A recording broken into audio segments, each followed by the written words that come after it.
Hi, my name is Henry White and I am a children's author. In my working life, I write lots of different things. I write scripts sometimes and books, films, and all sorts of stuff, mostly comedy, mostly trying to be funny. And for the last few years, along with my very good friend Humza Arshad, I've been writing the Little Badman series of books. This was the first one. And very recently we've had a new one out. But yes, I'm very pleased to be here today on Mr. Dilly Meets Big Kids Summer Reading Bonanza. So yeah, the new book we've just had out is called Little Badman and the Rise of the Punjabi Zombies.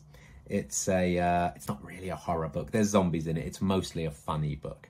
But nonetheless, it gets pretty exciting in places as Humza, there he is, right there. This is Humza Khan, who's the lead character in our story. Not to be mistaken for Humza Arshad, who's my friend, but it is based on him a bit. Now, I will give you a very quick sample of the new book. It's at its best when it's read by Humza, because it's his voice, it's his character.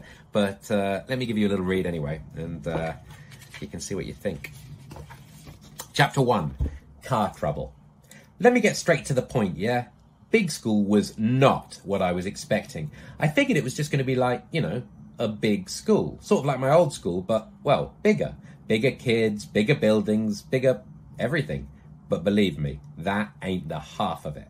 I had no idea on that first day as my dad drove me up to the gates, but I was about to begin one of the craziest years of my life.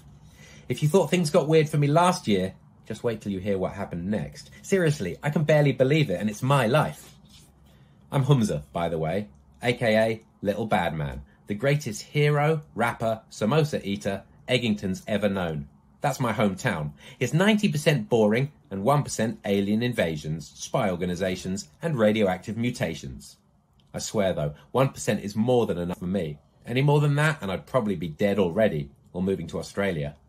Oh, and in case you're not up to date with my recent adventures, let me just break it down for you with a little recap rap. Because frankly, I've been neglecting my lyrical genius lately. I don't want to get rusty now, do I? Do I? After all, I'm still planning on making my billions the Kanye way. So sit tight while I spit a few rhymes. When aliens attacked, I saved my whole school. Got hired as a spy because I'm so damn cool. Then I got framed by some unknown clown. My dad found out and I got sent down. You need discipline, yelled my dad. He can't think straight when he gets too mad. I have come up with the perfect plan. I'll send you to summer school in Pakistan. Luckily for me, Umer got punished too. Off to Pakistan for the Badman crew. Little did we know it was our first mission. Hunt down a guy causing bare suspicion. Mad scientist turned summer school tutor. Dude named Malik with a brain like a computer. Gadgets in his lab were a straight up mystery. Took the wrong one and got blasted into history. Turns out time travel ain't much fun. Stuck in the past and we're still on the run. Need to get home and sound the alarm before Mr. Malik does serious harm. Needless to say, we outwitted that fool. Thought he was smart, so we took him to school. Now he's in handcuffs and we're still free. And that's how life's been for Umer and me. If I had a mic right now, I'd drop it and the crowd would go wild. But of course, my dad won't buy me a mic, because he's tighter than a submarine's door. I swear, you've never met a man so cheap. He can get 6 cups of tea out of a single tea bag. When he's done using a plaster, he peels it off and puts it back in the box for later. I once saw him trying to sell a copy of the big issue he'd found on the bus to a homeless guy. And because he's so tight, it means that we own the worst car in the world, maybe even the universe. I swear, our car is rank. It looks like the kind of thing detectives might tow out of a swamp. The only way it could be any dirtier would be to write dirty words on it, which of course people quite often do, usually my best friend Umer. Stupid Umer. All of which is why I didn't want my dad dropping me at the front gate that morning. Other kids might see me in it. I didn't want to be known as the kid whose dad drove a skip on wheels. Back at primary school, I'd spent years building my street cred, working on my rep. I was a king around there. But here at this new school, I was a nobody.